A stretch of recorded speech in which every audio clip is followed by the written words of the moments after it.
আপনারা হয়তো বাটা মাছের ঝোল অনেকবার বানিয়েছেন, কিন্তু কী মশলা ব্যবহার করলে ঝোলের টেস্টটা সবথেকে ভালো হবে সেটাই আজকে আমি এই ভিডিওতে আপনাদের করে দেখাবো। বাই দ্য ওয়ে, আমি বৈশাখী, আপনারা দেখছেন ইজি কিচেন। আজকে আমার রেসিপি বাটা মাছের ঝোল।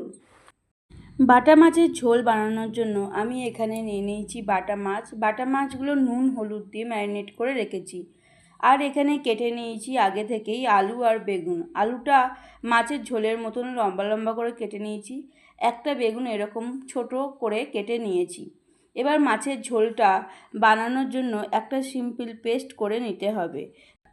তার জন্য একটা বাটি নিয়ে তাতে দিয়ে দিচ্ছি 1 চামচ গোটা জিরে, 1 চামচ সর্ষে, কাঁচা লঙ্কা আর কয়েকটা আদার কুচি দিয়ে সামান্য জল দিয়ে ভিজিয়ে রাখতে হবে। 4 থেকে 5 মিনিটের মধ্যে ভিজে নরম হয়ে গেলে পেস্ট করে রেখে দিন। বাটা মাছের ঝোল বানানোর জন্য আমি এখানে গ্যাসে কড়া চাপিয়ে দিয়েছি। কড়াই দিয়ে দিয়েছি সর্ষের তেল। তেলটা গরম করে নেব। তেলটা ভালোভাবে গরম হয়ে গেছে। এবারে মাছগুলো ছেড়ে দেব। আমি এখানে কিছু ডিম সমেত মাছ নিয়েছি আর কিছু ডিম ছাড়াও মাছ নিয়েছি।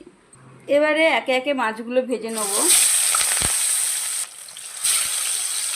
এবারে মাছটা ভাজা হয়ে গেছে, তুলে নেব।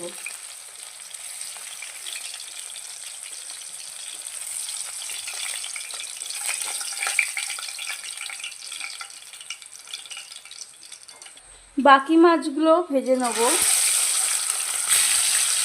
বাকি মাছগুলো ভাজা হয়ে গেছে, এবার মাছগুলো তুলে নেব। মাছগুলো এবার তুলে নিলাম। এবার এই তেলেই দিয়ে দেব কেটে রাখা আলু।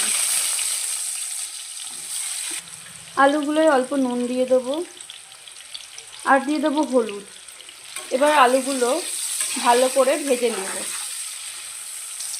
আলুগুলো প্রায় ভাজা হয়ে এসছে। এই সময় কেটে রাখা বেগুনগুলো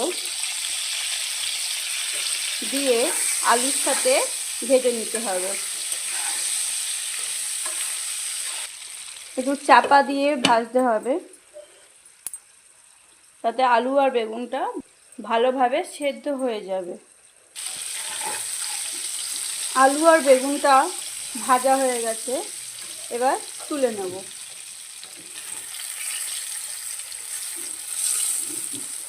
আলু বেগুনটা তুলে সাইড করে রেখে দেব।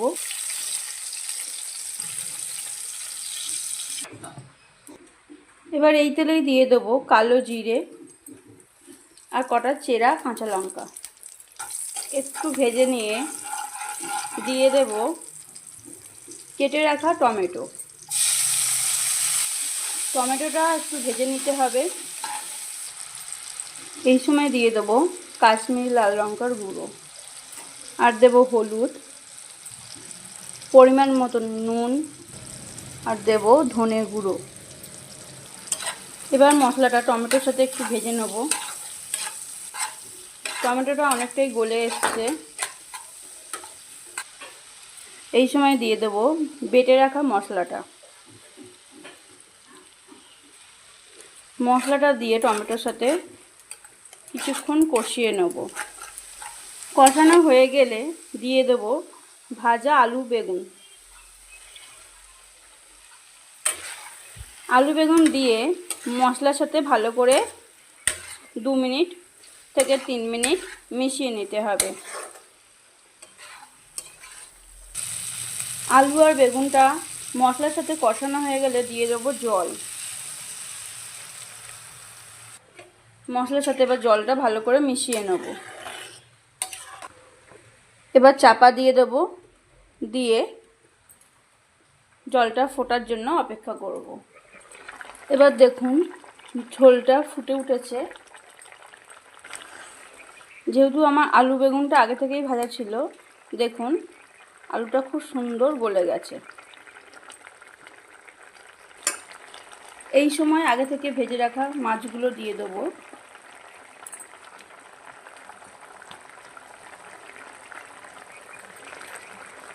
মাছটা দিয়ে আবারও 2 থেকে 3 মিনিটের জন্য ফুটিয়ে নেব। মাছের ঝোলটা প্রায় রেডি হয়ে এসছে। ফাইনালি এটা শেষ করব ওপর থেকে অল্প ধনেপাতা কুচো ছড়িয়ে। তাহলেই আমাদের রেডি বাটা মাছের আলু বেগুন দিয়ে ঝোল।